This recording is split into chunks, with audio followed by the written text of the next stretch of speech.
pedir a um irmão que ore para nós iniciarmos. Hoje eu vou pedir alguém diferente. Vou pedir para Yasmin. Yasmin, você pode orar para a gente iniciar a aula em nome de Jesus? Claro, pastor.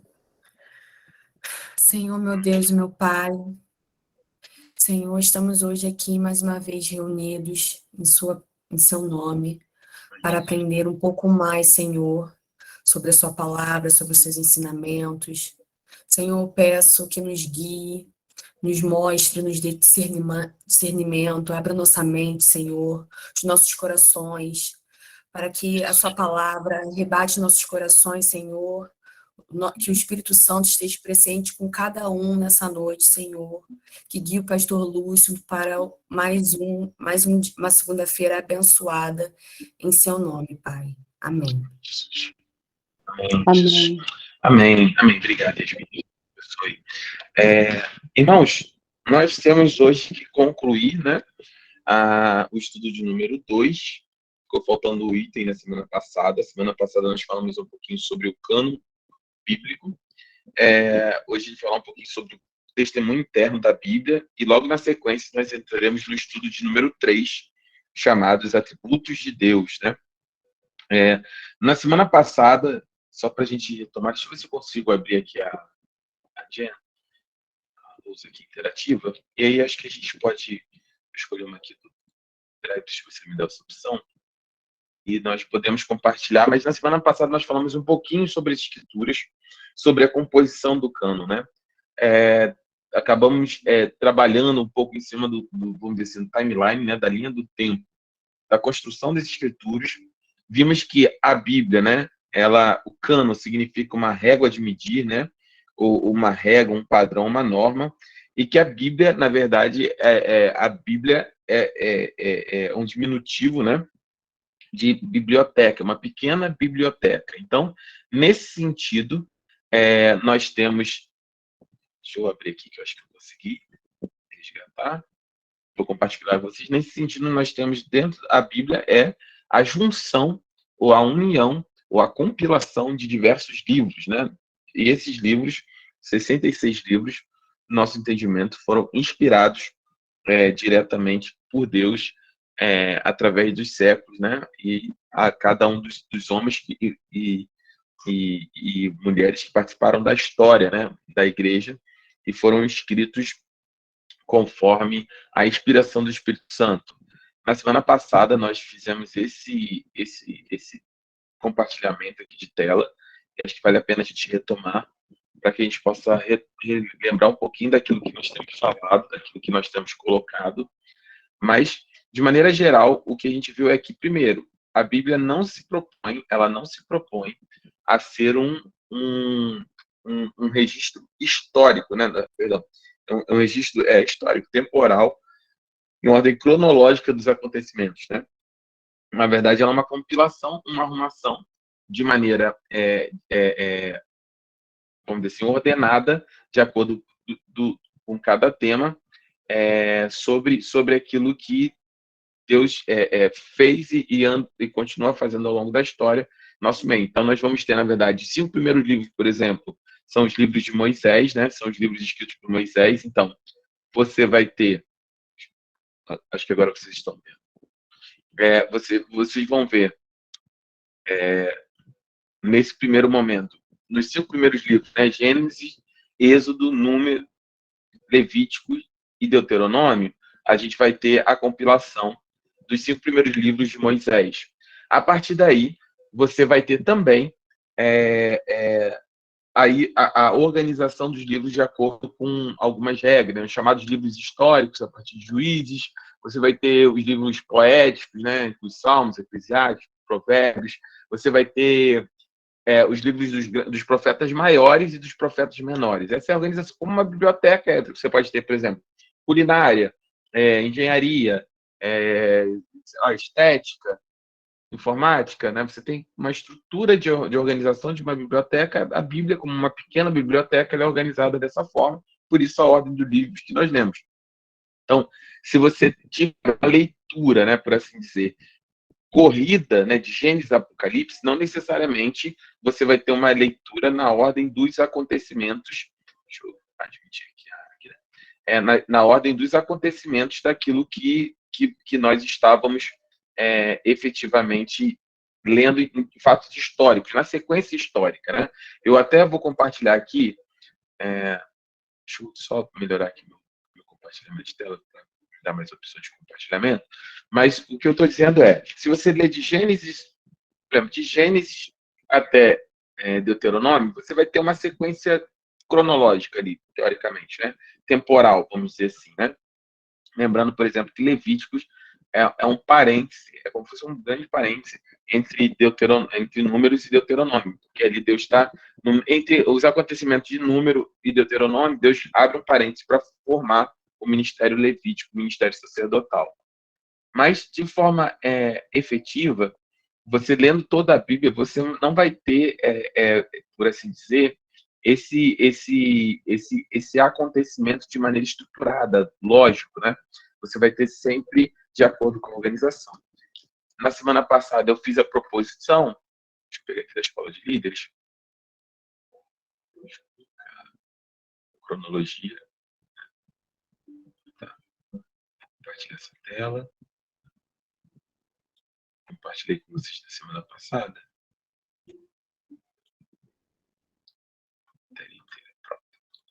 Eu compartilhei com vocês na semana passada a ordem cronológica dos livros, né? Essa não é a ordem de estruturação bíblica, lembrando, a Bíblia é uma pequena biblioteca, ela é organizada de algumas maneiras, de algumas formas, em seções, né? Vamos colocar assim, definidas.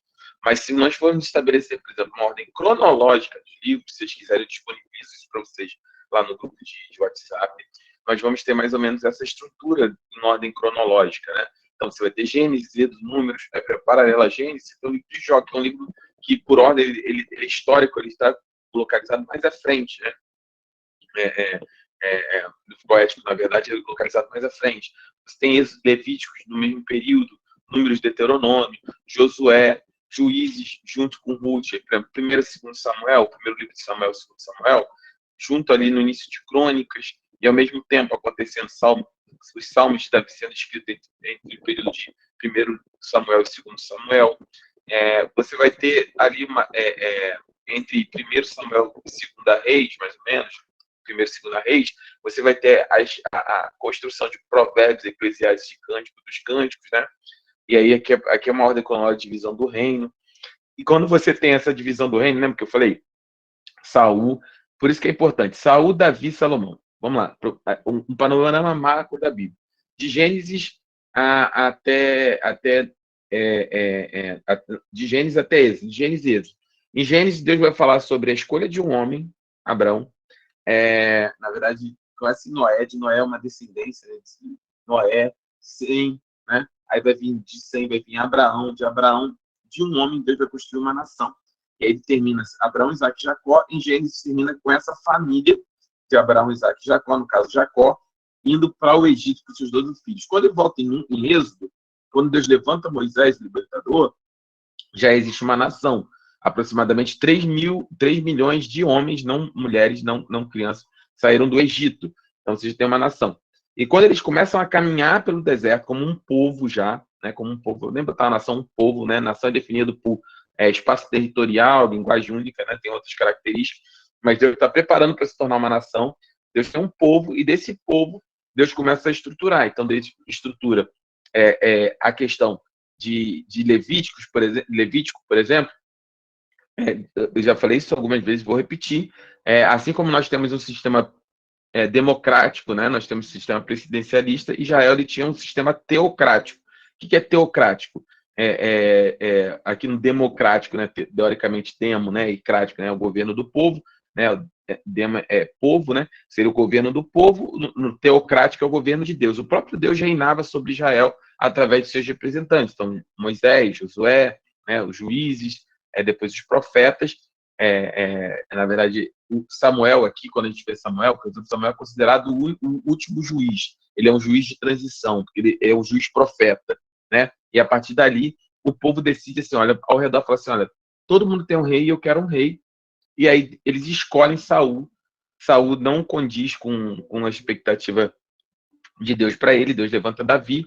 Davi tem um filho, Salomão. Deus confirma Salomão no trono, só que depois de Salomão, os seus filhos, seu filho Jeroboão, ele tem uma divisão do reino. Ele tem uma divisão do reino, e aí, daqui o reino se divide 10 tribos para o norte e 2 tribos para o sul. Judá e Benjamim para um lado, e Israel, as outras tribos para o outro. Por que isso é importante? Porque depois os profetas, grandes e pequenos, pastor, é grande porque Isaías é maior do que Abacuque? É grande porque Jeremias é maior do que Obadias? Não, é grande porque o livro é grande. Então, são os livros grandes dos profetas e livros pequenos. Profetas que escreveram literalmente muito pouco, é o tamanho do livro. São os grandes profetas, os profetas maiores, os profetas menores, em termos da estrutura, da composição desses livros. Então, mas parte deles vai profetizar no norte, Amós e Osés no norte, e no sul, Joel, Miqueias, Isaías, Sofonias, Abacuque e Jeremias. Né? Para as nações estrangeiras ou contra elas, Jonas, Naum e Obadias, durante o cativeiro, Daniel e Ezequiel, e após a saída do cativeiro, Ageu, Zacarias e Malaquias. Falamos na semana passada sobre isso, na semana passada sobre isso, né? Que mais ou menos aqui, né? E eu vou voltar aqui no meu quadro. Tá? Aqui, ó. Eu fiz essa divisão, então, vendo a Gênesis, número, até Davi, Saul, Salomão e a divisão do reino. 10 tribos para um lado.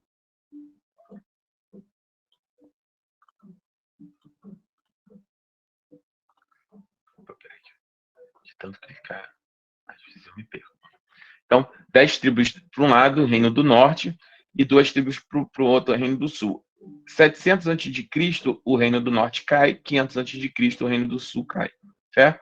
Então, você tem esse período aqui do reino do sul, é o período que a gente fala na Babilônia, ele cai para a Babilônia, onde tem Daniel. Então, Daniel, Esdras e depois Daniel durante o período do exílio, tá vendo? Daniel e Ezequiel. E aqui Esdras e Neemias, junto com o profeta Ageu, Zacarias e Malaquias, já pós-exílio, e nesse momento também aqui tem Esther. Então, essa é a ordem cronológica dos livros da Bíblia, que é diferente da ordem que nós vemos ali de maneira estruturada, por exemplo, no Antigo Testamento, né? Então, aqui em cima nós temos a composição, né, de Gênesis e Levítico, que é a ordem, né, dos livros propriamente ditos, né, como eles estão divididos, né? E aí você tem os acontecimentos ligados. Então, esses acontecimentos eles ocorrem em momentos diferentes e os livros eles seguem uma sequência que não necessariamente é cronológica. Então, dito isso, nós falamos na semana passada, e aí eu preciso só reforçar com vocês aqui essa questão. No Antigo Testamento, quanto tempo, pastor, para ser formado? 1.400 anos, 1.404 anos aproximadamente. E o Novo Testamento, 96 anos. Né? Antigo Testamento, 39 livros, Novo Testamento, 27 livros, 66 livros ao todo, com um total aproximado de 1.500 anos para a composição de todo o cânon bíblico. Tá bom? Toda o cânon bíblico. Esse é uma revisão rápida do que nós falamos na semana passada. Né? E aí nós vamos falar no item 2.7 da apostila. Quem tiver com a apostila, o testemunho interno da Bíblia. Quem puder ler. Irmãos, deixa eu fazer só uma questão aqui. Se algum de vocês tiverem a vontade de... deixa eu mostrar, eu não sei se vocês estão me vendo. Deixa eu falar aqui. Meu compartilhamento. Eu estou com uma apostila. Será que eu vou conseguir mostrar? Aqui. Eu estou com uma apostila impressa, tá vendo? Colorida, encadernada, tudo.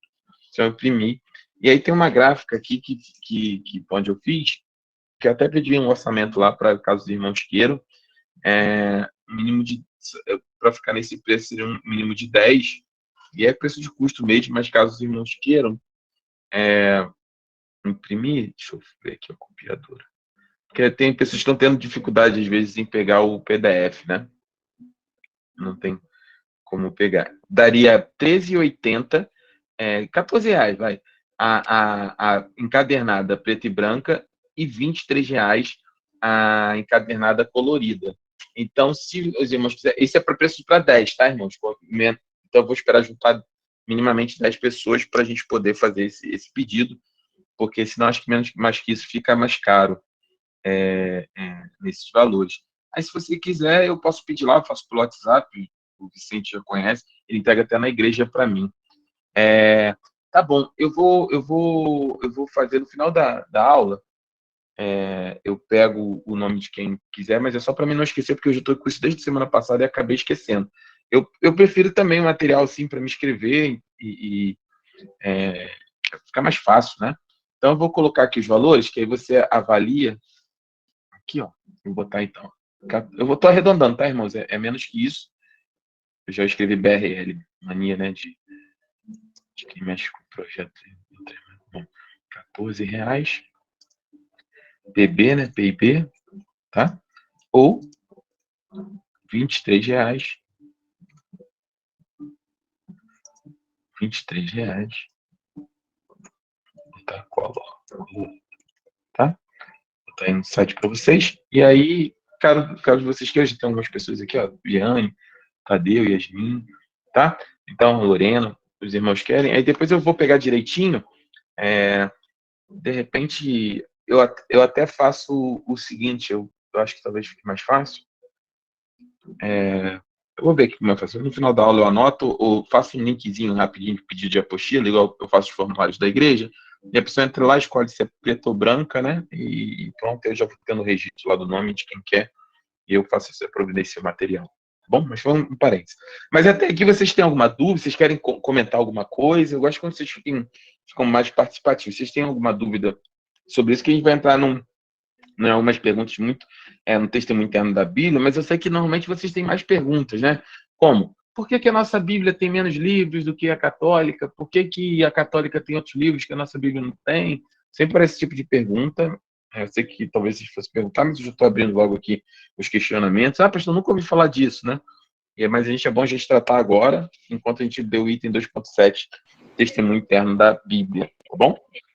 Bom, eu gostaria de saber, pastor, por quê que a Igreja Católica tem mais do que a evangélica bíblica. Uhum. Eu vou abrir aqui a pergunta antes de responder, que eu gosto de vocês participativos. Quem aqui acha que tem mais ou que tem menos? Porque é uma diferença, né? Se a gente acredita que a Bíblia Católica tem mais livros, a gente entende que eles funcionaram. Se a gente entende que a Bíblia Evangélica tem menos livros, a gente significa que nós retiramos. Vocês acham que tem mais ou que tem menos? Essa é uma boa pergunta, por exemplo. Não, então, se a gente não retirou, eu acho que tem menos. Eu acho que nossa Bíblia tem mais, então. Nossa Bíblia tem menos, nossa Bíblia tem mais. Não. E agora Mas vocês já ouviram falar? Já ouviram falar sobre isso? Eu quero ouvir vocês, eu acho que a gente chega cansado do trabalho, né? Nunca ouvi falar não, pastor, mas eu acredito que tenha mais, mas daquilo que o senhor falou, que não foi tirada na nossa, eu acredito que a nossa tenha mais. Não, a nossa tem menos e a deles tem mais, né? Tem alguns livros adicionais e algumas passagens adicionais também em alguns livros, né? Principalmente, acho que Esté, se não me engano. Mas vocês já ouviram falar sobre isso, pessoal? Escrevam aí, falem sobre essa questão dos livros apócrifos e não apócrifos. Já ouviram falar disso? Ou nem, porque se nem for uma dúvida, eu nem vou levantar aqui para a gente não gerar mais dúvida do que o normal, né? Na verdade, eu já ouvi falar... com licença, boa noite, pastor. Na verdade... Boa noite, Tadeu, boa noite. Acho que não só Deixa eu fazer uma propaganda aqui, Tadeu, rapidinho. Peraí, rapidinho, Tadeu. Olha, irmãos, melhor comida da região, comida tradicional, comida caipira da boa, Casa Caipira, indo daqui, quem sai de São Gonçalo, né, em direção a Niterói, em frente ali a garagem da 1001, um pouquinho do outro lado da estrada, quem sai de Niterói para São Gonçalo, no mesmo lado da estrada. Almoço, né, todos os dias, né, Tadeu? De terça a domingo. Segunda-feira é o meu dia de estudar. Vale a pena, leva a família lá, irmão. Onde foi um encontro de casais. E, meu irmão, eu só pensava na comida, não pensava mais em nada. Deu parabéns à sua esposa. Atendimento de excelência, comida de excelência. Então, fica a dica, meu irmão. Se você quer comer uma comida raiz, boa, Casa Caipira, ali em frente à garagem da 1001 mesmo. Quando você passa ali a caixa d'água, tem a 1001 do outro lado, do lado daquela, onde era a antiga Peugeot, né? A concessionária antiga Peugeot, logo ali no pezinho mesmo, sai à direita, e já está ali na cara do gol. Mas vai lá, Tadeu. Só porque merece, meu irmão. Você foi uma benção e a gente quer estender aí essas nossas atividades aí na Casa Caipira, se Deus quiser. Muito bacana, obrigado mesmo pelo carinho, e a gente espera ansiosamente. Vamos ver se a gente marca, né, a nossa formatura, né, lá na Casa Caipira. Que ideia boa. Poxa! Né? Aí, fechado. Então, vamos lá. Acho que todos nós já ouvimos falar, mas de uma forma assim, superficial, né? Sobre esse assunto. Eu acredito que seria muito interessante um resumo, né, para que não saia muito também do foco da aula, porque todo mundo tem um horário e tudo mais, mas um resumo técnico dado pelo nosso professor, acho que seria válido não somente para mim, mas para todo mundo. Tá. De maneira objetiva, irmãos, o que acontece? A Bíblia é só de maneira bem direta. A Bíblia é dividida em Novo e Antigo Testamento, certo? E no caso da Bíblia Católica, eles têm só para me pegar, vou pegar até a lista dos apócrifos, que aí eu vou, só para me não errar os nomes, porque de cabeça, sinceramente, não sei todos. Mas eles têm alguns livros, né, que a gente chama de livros adicionais, né? São 7, né? Tobias, Judite, Macabeus 1 e 2, Sabedoria de Salomão, Eclesiástico, não Eclesiaste, mas Eclesiástico, também chamado Sabedoria do filho de Sirá, que é o Siracida, não, Ben Sirá, e Baruque, tá? Então, esses 7 livros, primeiro, por que nós consideramos apócrifos, né? O que é apócrifo? O que é um livro apócrifo? Aquele apócrifo é uma palavra que ela é direcionada para falso, é um termo que é usado para falso ou de veracidade duvidosa nesse aspecto, né? E eu não estou sendo da aula. O testemunho interno da Bíblia a gente tem que fazer em relação a isso, que é importante. Vocês vão ser confrontados algumas vezes e a ideia é que vocês não sejam pegos de surpresa em nenhum tema. Então, são 7 livros apócrifos. Então, o que a gente considera que são todos eles no Antigo Testamento, tá? E por que nós consideramos o falso ou de veracidade duvidosa? E, na verdade, o protestantismo, né, nós evangélicos, não aceitamos e eles não estão na nossa Bíblia. Então, teoricamente, a gente tem 66 livros, eles chegariam a 74, né? 73, né? 73 livros, mais 7. Por quê? Primeiro, todos esses livros foram adicionados após o fechamento do cânon bíblico. O que significa isso? Quando pensa na Bíblia em 2 partes, nós estávamos falando, a gente precisa ter essa ideia que a Bíblia possui 2 partes, né? Eu vou colocar aqui que a gente estava falando do livro. Ela tem 2 partes, né? Então, Novo e Antigo Testamento. Nesse ponto, quando Jesus vem, e eu estou falando desse período aqui, quando Jesus vem, você já tem aqui definido todos os livros que são aceitos no Antigo Testamento. Todos os livros que são aceitos no Antigo Testamento. Então, esses livros apócrifos, eles foram adicionados após um entendimento do fechamento do cânon do Antigo Testamento. Então, viemos durante 1404 anos, né, os israelitas, os judeus, lá construindo o Antigo Testamento. Então, adicionado, tem um Pentateuco, a lei de Moisés, tem o profeta Isaías, tem o profeta Jeremias, tem o livro de Salmos do rei Davi. Eles vieram, ao longo de 1404 anos, formando esses livros canônicos, né, que a gente chama, né? Livros canônicos que estão no cânon, né? Então, eles vieram formar esse livro canônico. Esses livros apócrifos, eles são adicionados a posteriori. E por que eles não são assim? Primeiro, na época de Jesus, por exemplo, quando Jesus vem, já havia um entendimento, o fechamento na Septuaginta. O que é a Septuaginta? Vocês entendem o seguinte: no Antigo Testamento, qual era a linguagem do povo judeu? Era o hebraico, né? Aramaico era um dialeto, um hebraico aramaico. Então, todo o Antigo Testamento ele é escrito em hebraico aramaico, certo? Quando há 70 anos, mais ou menos, antes da vinda de Jesus, né, antes da chegada de Jesus, acho que começa 60 e poucos anos da vida de Jesus, começa a Septuaginta. O que é a Septuaginta? 70 escrivãos, doutores da lei, conhecedores diferentes, traduziram todo o texto do Antigo Testamento para o grego. Então você tem um fechamento do Antigo Testamento em grego. E aí, na Septuaginta, já não era reconhecido esses livros apócrifos. Esses livros vão ser, então, vamos lá, o Antigo Testamento, quando Jesus vem, ele já aponta para essas escrituras como sendo as escrituras, a gente vai ler isso aqui, né? Que Jesus aponta para esses livros como as escrituras. E aí, eles já estão traduzidos para o fechado entendimento, traduzidos para a Septuaginta, para o cânon grego. E aí, depois disso, o Novo Testamento, obviamente, ele é construído já em grego, que era a língua vigente na época, e que isso forma o cânon. Então, não há nenhuma adição, né, que é feita. Aí tem até alguns evangelhos apócrifos, o evangelho de Tiago, mas são livros que nem a Igreja Católica se reconhece, são livros muito esporádicos, assim, enfim, não são reconhecidos. Mas, em relação a essa diferenciação do Antigo Testamento, que é a discussão mais veemente sobre os apócrifos, é a inserção posterior ao fechamento do cânon bíblico. Então, na verdade, o nosso entendimento a Bíblia que nós temos é a Bíblia que foi construída no Antigo Testamento no período apostólico, né, no início dos pais da Igreja, no primeiro século depois da vinda de Jesus. E aí depois, a posteriori, foram adicionados. E tem algumas questões, né, que a gente pode colocar, que alguns deles, por exemplo, têm contradições em relação a doutrinas bíblicas, por exemplo. E tem algumas premissas que são as seguintes, por exemplo. Qual é o primeiro entendimento para um livro ser considerado canônico? Ele precisa revelar uma autoridade, ele precisa ser claro que ele veio da parte de Deus. Então, o que eu estou dizendo?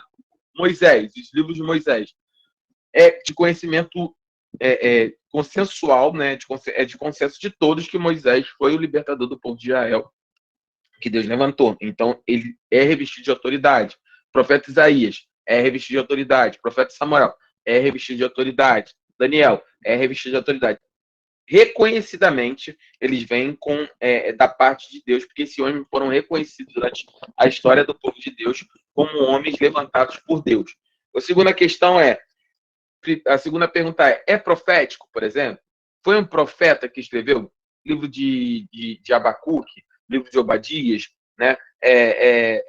O livro de Malaquias? Era um profeta reconhecido pelo povo de Deus como um profeta levantado, livro de Jeremias? Sim, então ele é reconhecido como cano. Por exemplo, ele é autêntico, né? Não pense que assim a Bíblia não é formada, né? A nossa Bíblia não é formada de um único manuscrito. Não é isso. Não existe um livro de Jeremias que formou o livro de Jeremias que nós temos hoje. Não. Pense o seguinte, lembra que nós estamos falando aqui todo o tempo, né? Em todo tempo, eu não sei se eu consigo adicionar aqui, mas em todo tempo nós estamos falando, enfim, não vou conseguir fazer isso agora. Nós estamos falando sobre a questão de como é que eu posso dizer? Da construção do povo de Israel. Lembra que a gente está falando aqui? Sai um povo do Egito e forma uma nação. Quando forma essa nação, né? Deixa eu fechar esse quadro aqui e vou abrir um outro, porque acho que vai ficar mais fácil.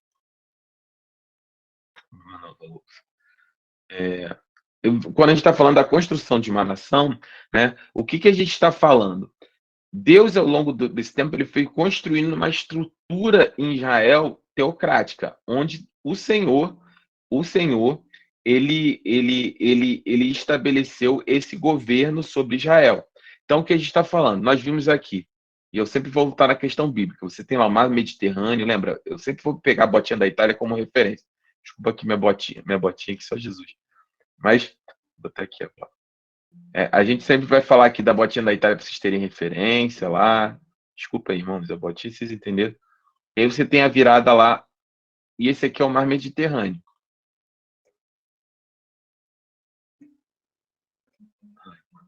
Certo? Só uma grosso modo aqui. Beleza, tá para cá. Nesse ponto aqui, Egito, e essa região aqui é toda a antiga Israel, tá? Durante o reinado de Davi, aproximadamente, tá?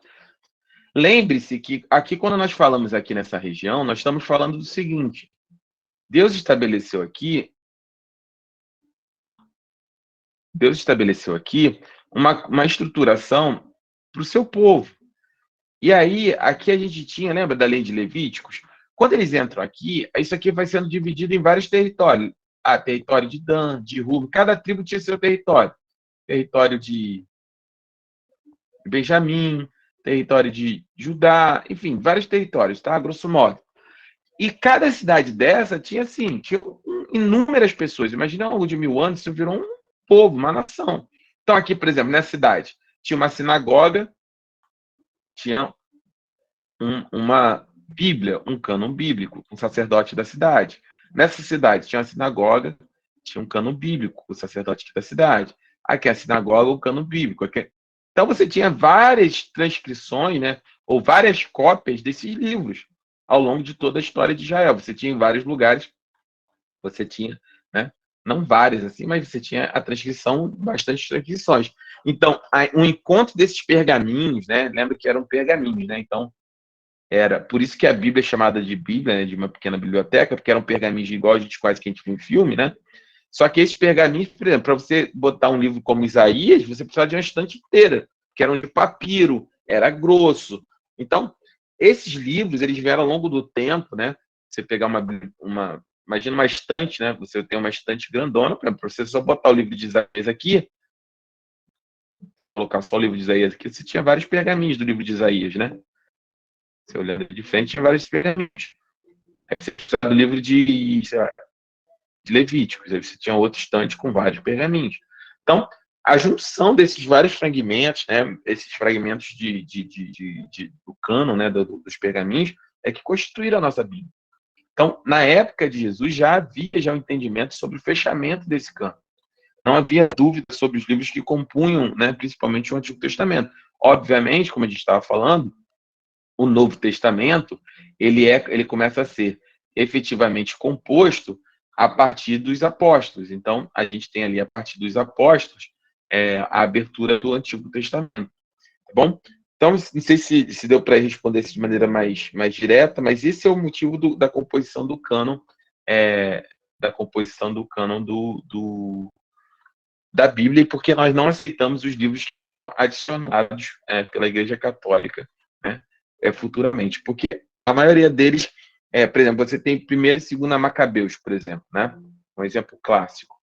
1ª e 2ª Macabeus, ele relata aquele período onde a gente chama de período do silêncio. Eu já falei isso, né? Se você tem uma Bíblia, entre Malaquias e Mateus, se você tiver aí sua Bíblia em suas mãos, você pode abrir entre Malaquias e Mateus, normalmente, né? É quase que certo que ela vai ter uma página em branco. Vocês já repararam isso? Que tem uma página em branco entre Malaquias e Mateus na sua Bíblia? Sim.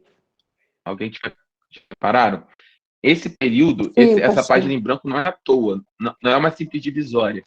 Ela representa o silêncio de Deus. É considerada pelos teólogos como silêncio de Deus. Entre Malaquias e a vinda de Jesus, quando abre Mateus, existe um período de mais ou menos 400 anos onde Deus simplesmente não fala. Não é levantado profeta, não é levantado rei, não é levantado nada.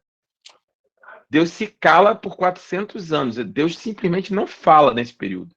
E, por exemplo, Macabeus, 1ª e 2ª Macabeus, ele é um livro que conta a história da revolta dos Macabeus, já em Jerusalém, dentro desse período. Então, ele é um livro histórico, sim, ele tem seu valor histórico, ele relata a revolta, ele não deixa de ter valor como livro. Mas daí é você entender, por exemplo, que no período onde Deus estava em silêncio, que esse livro ele tem poder canônico, né?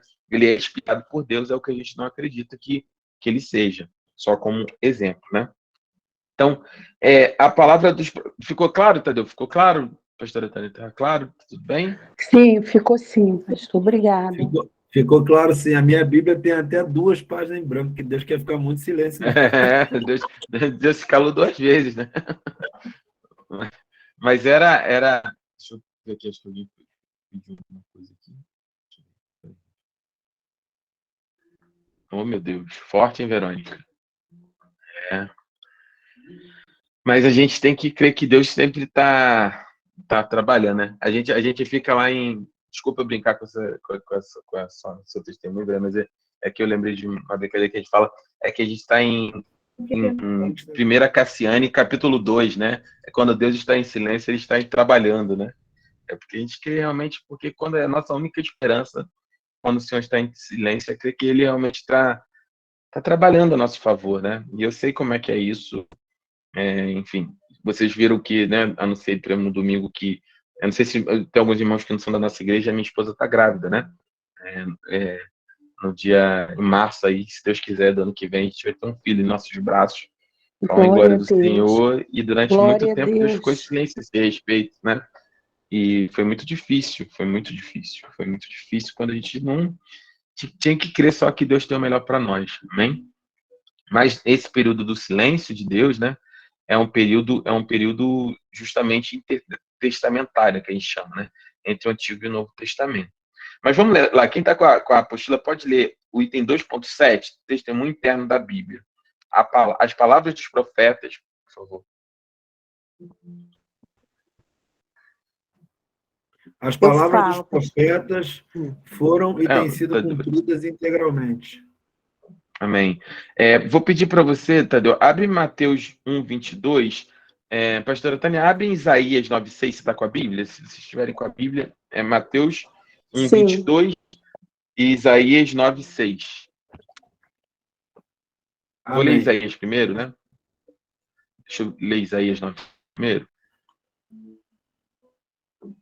Isaías 9, para mim, é um dos capítulos talvez mais bonitos e mais edificantes da Bíblia, né? De maneira direta, né?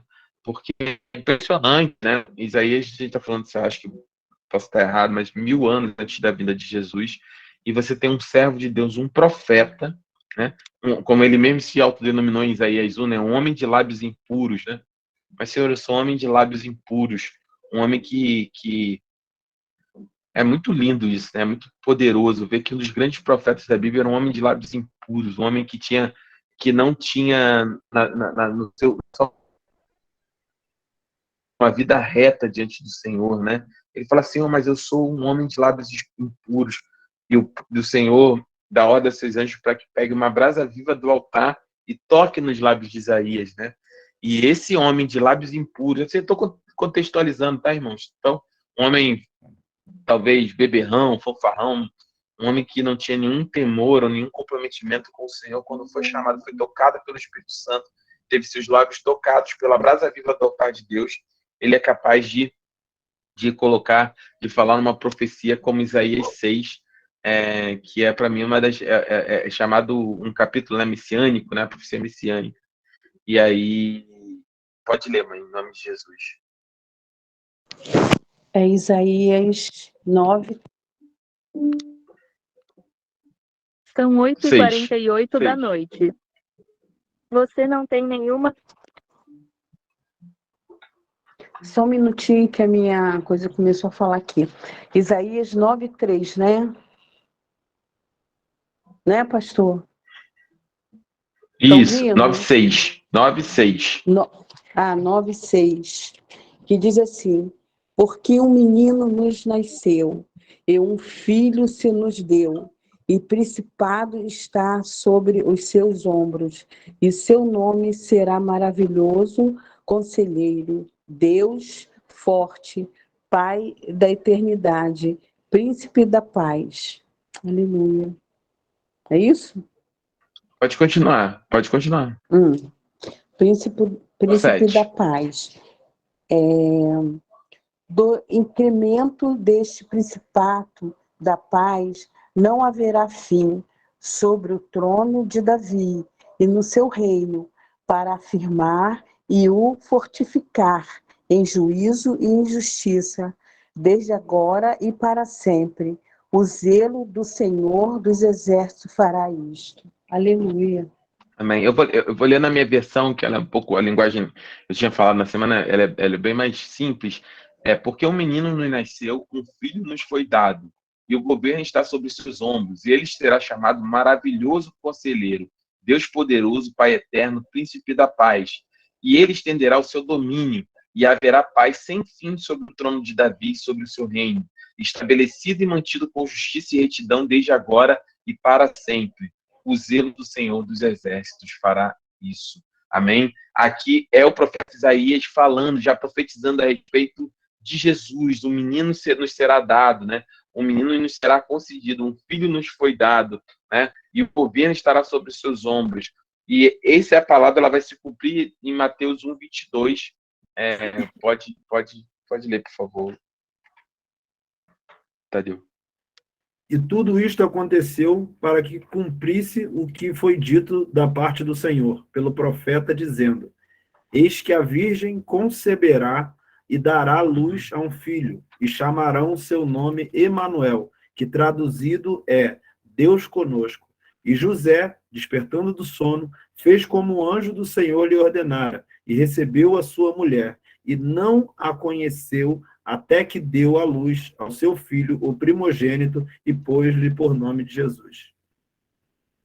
Amém. Então, o cumprimento da palavra do profeta Isaías, né? Se a gente for avançar em Isaías 7 também, se não me engano, deixa eu ver aqui no Isaías capítulo 7. Isaías capítulo 7, no versículo, deixa eu procurar aqui no versículo 14. Também vai ter a referência sobre essa passagem. Isaías 7:14.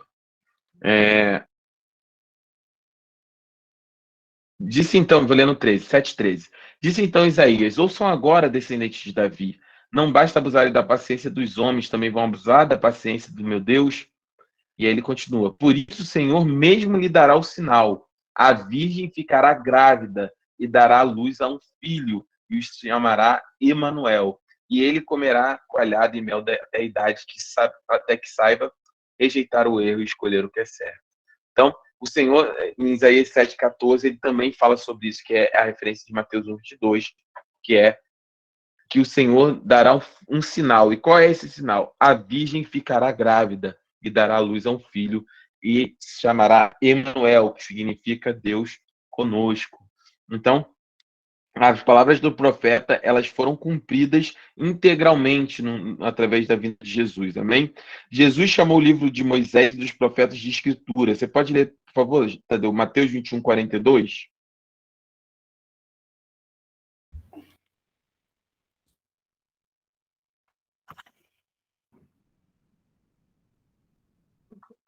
Mateus 21:42. Isso. Disse-lhe Jesus: nunca lestes nas Escrituras: a pedra que os edificadores rejeitaram, essa foi posta por cabeça da esquina. Pelo Senhor foi feito isto, e é maravilhoso aos nossos olhos? Portanto, eu vos digo que o reino de Deus vos será tirado, e será dado a uma nação que dê os seus frutos. E quem cair sobre esta pedra dar-se-á, e aquele sobre quem ela cair ficará reduzido a pó. Amém. Então, o próprio Jesus reconhece, o próprio Senhor Jesus reconhece as escrituras, né? Nesse sentido, é isso que o texto está falando. Olha, o próprio Jesus, você nunca ouviu dizer que está escrito nas escrituras, né, que a pedra que os construtores rejeitaram, ela vai vir a ser a principal, né? Então, a gente não vai entrar no contexto em si desse texto, mas é isso que Jesus está falando a esse respeito. O próprio Pedro, e aí, se vocês quiserem marcar, esse é um texto importante, 2 Pedro 3:15, 16, mais no 16, ele fala sobre isso. Ele fala, tem em mente que a paciência de nosso Senhor significa, é 2 Pedro, tá? 3:15, 16. Tem em mente que a paciência de nosso Senhor significa salvação, como também o nosso amado irmão Paulo lhes escreveu com a sabedoria que Deus lhe deu. Esse texto é forte, né? A paciência do Senhor significa salvação, e isso é verdade. Porque se o Senhor não fosse paciente, nós já teríamos sido exterminados, né? Mas a paciência dele gera em nós tempo, né, para conhecer a Jesus e aceitar e alcançarmos salvação. E aí no 16 ele continua. E ele escreve da mesma forma em todas as suas cartas, falando nela destes assuntos.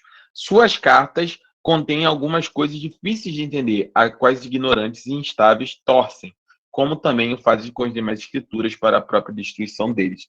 Então, o próprio Pedro reconhece que as cartas de Paulo, né, que é a composição da maior parte do Novo Testamento, são iguais, né? São escrituras, assim como o restante das escrituras, né? Vamos ler também 1 Coríntios, quem puder abrir, 1 Coríntios 14:37. O próprio Paulo, ele tem a percepção da inspiração os seus escritos, que é o Senhor que tem falado com ele. 1 Coríntios 14:37. Amém. Pode ler? Pode, por favor. Se alguém cuida ser profeta ou espiritual, reconheça que as coisas que vos escrevo são mandamentos do Senhor. Mas se Amém. alguém ignora isto, Pode. que ignore. Amém. Pode continuar? Pode. Portanto, irmãos, procurai com zelo profetizar, e não proibais falar línguas, mas faça-se tudo decentemente e com ordem. Amém. Então, o próprio Paulo reconhece, né? Ele fala, olha, o que eu estou escrevendo a vocês, ele vem da parte do Senhor, né? Ela tem autoridade porque ela é inspirada pelo próprio Deus. Então, as cartas paulinas, o próprio Paulo reconhece essa autoridade.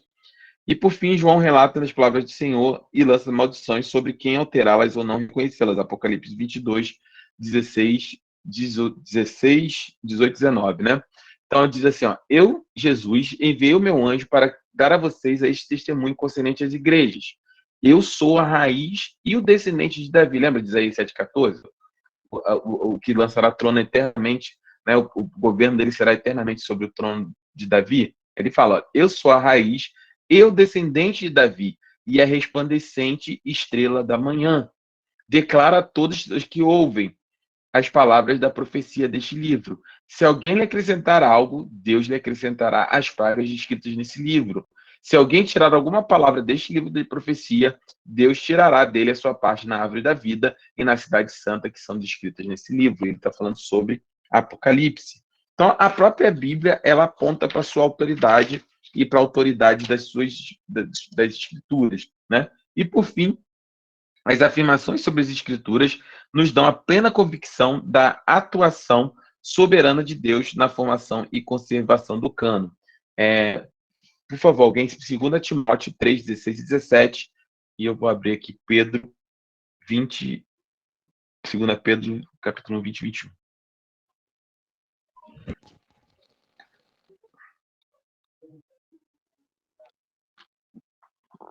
Segunda Timóteo 3, 16 e 17. 16 e 17. Toda a Escritura é inspirada por Deus. É útil para o ensino, para a repreensão, para a correção, para a educação na justiça, a fim de que o homem de Deus seja perfeito e perfeitamente habilitado para toda boa obra. Glória a Deus. Então, a Escritura está dizendo assim, né? Parte da Escritura é inspirada por Deus, é isso que está escrito aí? Só o Novo Testamento. Inspiração, valor e utilidade das Santas Escrituras. A Amém. inspiração, valor e utilidade Amém. das Santas Escrituras. Como é que começa o versículo 16? O 16 começa, toda a Escritura é inspirada. Glória a Deus. Então não é parte delas, não é um terço, não é só o Novo Testamento, não só o Antigo, não é só parte do livro, é toda ela. Toda. É toda. Na sua completude. Ela é inspirada por Deus e ela é hábil para construir um caráter cristão em nós. Então, por isso que nós não aceitamos. Por que nós, evangélicos protestantes, defendemos com tanta veemência as Escrituras? Porque toda ela é inspirada por Deus. Toda ela. E toda ela é capaz. E é assim, nós, no nosso dia a dia, nos cultos, nós somos testemunhas disso. Quantas vezes a gente está no culto, aí pega alguém sobre o Novo Testamento, e Deus trabalha algo na sua vida. E aí prega alguma coisa no Antigo Testamento. Deus trabalha na sua vida. Aí vai lá no profeta, e Deus trabalha na sua vida. Você vai lá em Apocalipse, Deus trabalha. Você vê que a Bíblia ela é tão impressionante, irmãos. Ela é tão impressionante. Eu vou reforçar esse caráter aqui. Amém? Vou reforçar esse caráter. Se nós, vamos ser honestos. Se nós pegarmos a nossa maturidade hoje, se nós escrevêssemos algo 10 anos atrás e fôssemos concluir hoje, ele não seria uniforme, concordam comigo? Porque há 10 anos atrás eu tinha uma maturidade, eu tinha um pensamento, eu tinha um conhecimento sobre aquele tempo que eu não tenho hoje. Não é isso? Ela não tem hoje, necessariamente hoje. Então, nós mesmos não conseguimos escrever uma continuidade de um texto de maneira tão concatenada, tão organizada, tão validada, num período de 10 anos. Agora, você imagina, né, o Senhor, a palavra do Senhor, ela foi escrita ao longo de 1.500 anos, com homens de diversos tempos, com diversas questões, numa cultura que foi se modificando ao longo dos anos, e a sensação, pelo menos minha, sinceramente, quando você lê a Bíblia, é claro para nós que existe um mesmo autor, que existe um espírito por trás da escritura, porque ela se completa.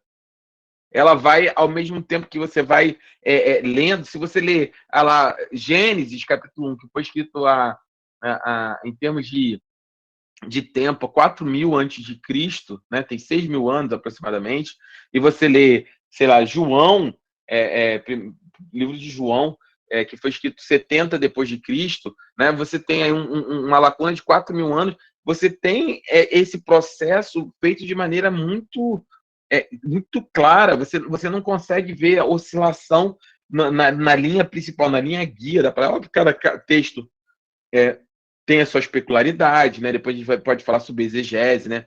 Vocês vão ser pregadores, já não são, né? Mas se não são, e se tem esse desejo, eu incentivo, irmãos, preguem a palavra, desejem um ministério, almejem ser servos úteis na casa do Senhor. Se Deus colocou no seu coração pastoreado, pastoreie, se prepare, se levante. Se Deus te levantou para ser pastor, pastor, não sei nada ainda. Meu irmão, conta conosco, cresça no seu ministério, seja você uma bênção. Não tenha medo do seu chamado. Deus chamou Jeremias, eu tenho falado isso. Jeremias tinha 13 anos para ser profeta sobre Israel. Deus chamou Isaías, era um homem de palavras torpes. Deus chamou Moisés, era um homem que gaguejava, né, que pediu para Deus mandar Arão junto com ele. Meu irmão, Pedro era um pescador, iletrado, um homem, entre aspas. Meu irmão, Deus, ele usa quem ele quer. Quem ele quer. Seja fiel a Deus, seja fiel à palavra de Deus, seja Amém. cheio do Espírito Santo e deixa Deus te usar. Não se sinta constrangido.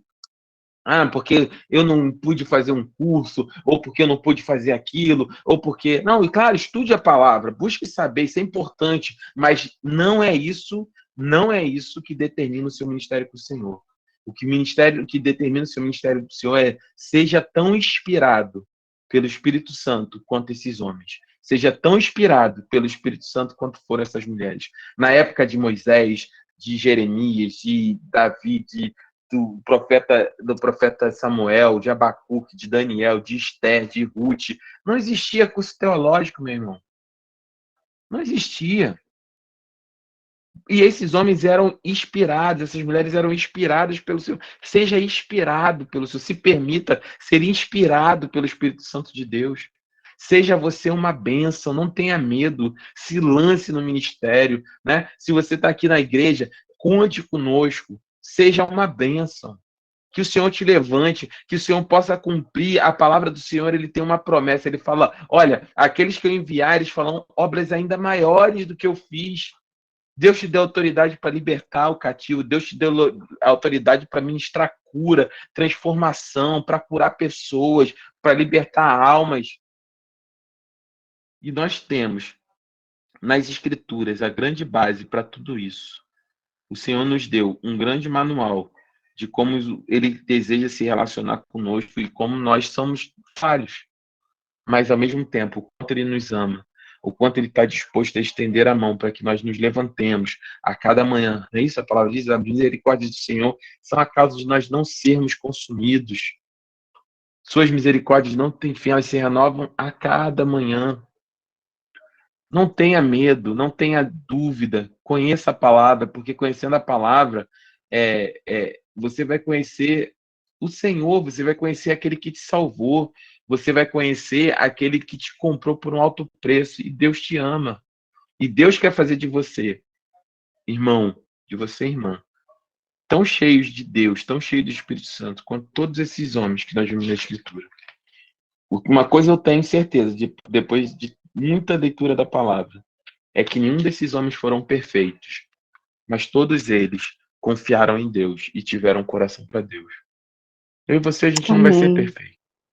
Não seremos perfeitos. Infelizmente, nós não temos a capacidade de sermos perfeitos. Ainda não. Esse é o maior benefício que o Senhor nos deu junto com a salvação. Nós seremos revestidos de incorruptibilidade. Nós teremos um dia que nós não teremos mais essa natureza pecaminosa. Você errou hoje? Se pega em 1 João 9. Confessa seu pecado, porque ele é fiel e justo para te limpar de toda a iniquidade. Não se sinta confortável com o pecado, mas não se sinta também condenado por ele. Seja cheio do Espírito Santo. Deus tem uma obra na sua vida. Deus te chamou para uma grande obra. E conte conosco em nome de Jesus. Amém? A palavra de Deus é viva e eficaz para nos instruir e para nos levantar, para nos edificar. E eu sou apaixonado pela palavra e espero que você esteja também. Deus tem grandes coisas para nos revelar através dela e não são poucas, não. Deus me surpreende ainda e vai surpreender para sempre. A cada vez que eu estudo, a cada vez que eu leio, por mais que já tenha conhecido, por mais que já tenha estudado, por mais que já tenha visto, Deus sempre tem algo muito novo para falar conosco. Amém? Amém. Amém, meus irmãos. Vocês têm alguma dúvida? Querem colocar alguma coisa? Me faltam 3 minutos para nós encerrarmos dentro do nosso horário. A aula aqui rende, né? Glória a Deus por isso. Eu pensei que eu ia entrar no estudo de número 3 e a gente ainda não conseguiu entrar. Mas vai ser semana que vem nós entramos. Vamos falar dos atributos de Deus. Amém? Glória a Deus. Vamos orar então para nós encerrarmos. É sempre um prazer. Eu quero agradecer a cada um aqui. Muito obrigado por vocês entrarem. Muito obrigado por vocês separarem tempo para conhecer mais Deus. Pela fidelidade de vocês. Por mais que vocês às vezes pensem assim, poxa, o pastor está ali e nos abençoando. Não, meu irmão, vocês que são bênção na minha vida, né? Ter vocês aqui é o sentimento de a realização de um chamado. Vocês permitem, pelo poder que há no Espírito Santo do Senhor, que também eu cumpra aquilo que Deus me chamou. Eu sou muito grato pela vida de vocês e muito obrigado pelo tempo, apesar de todo o cansaço, apesar de toda a correria do dia a dia e pela dedicação, né? Que em nome de Jesus vocês possam frutificar, que vocês possam ser cheios do Espírito, que a semana de vocês possa ser uma bênção, que Deus possa responder a sua oração. Se Ele não responder, se Ele ficar em silêncio, como a irmã Verônica disse, você possa ter a certeza, meu irmão, que Ele é fiel e que nenhuma das promessas dele são frustradas. Ele vai cumprir na sua vida.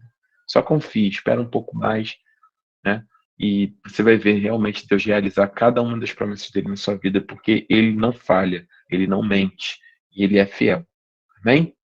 Vamos orar em nome de Jesus. Amém, amém. Obrigado, meus irmãos. Obrigado, Lorena, Valéria, Liane. Jesus abençoe vocês. Verônica. Irmãos, vou pedir para a Verônica. Irmã Verônica, você pode orar por nós nessa noite, para nós encerrarmos? Amém, pastor. Glória a Amém. Deus. Glória a Deus. Senhor, nosso Deus, muito obrigado, Senhor. Com muita gratidão na nossa alma, no nosso espírito, esse momento que passamos, Senhor, aprendendo um pouco da Tua palavra, Senhor. A nossa alma engrandece ao Senhor por tudo que o Senhor fez. Aleluia. Por ter nos chamado, meu Senhor, para fazer parte desse rebanho, esse plano de vida, de salvação.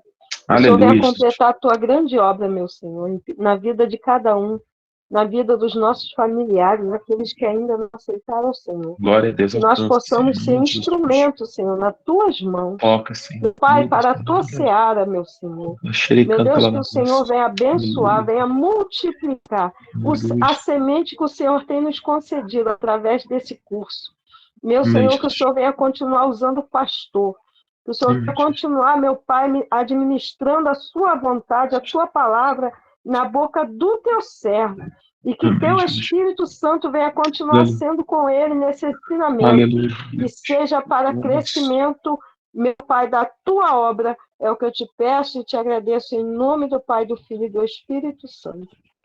Amém. Amém. Glória a Deus, meus irmãos. Amém. Glória a Muito Deus. obrigado, em nome de Jesus. Ó, lembrando, sexta-feira, meio-dia, essa aula vai ser lá no nosso canal. A de segunda-feira passada já está lá, se você quiser assistir novamente, compartilhar com alguém.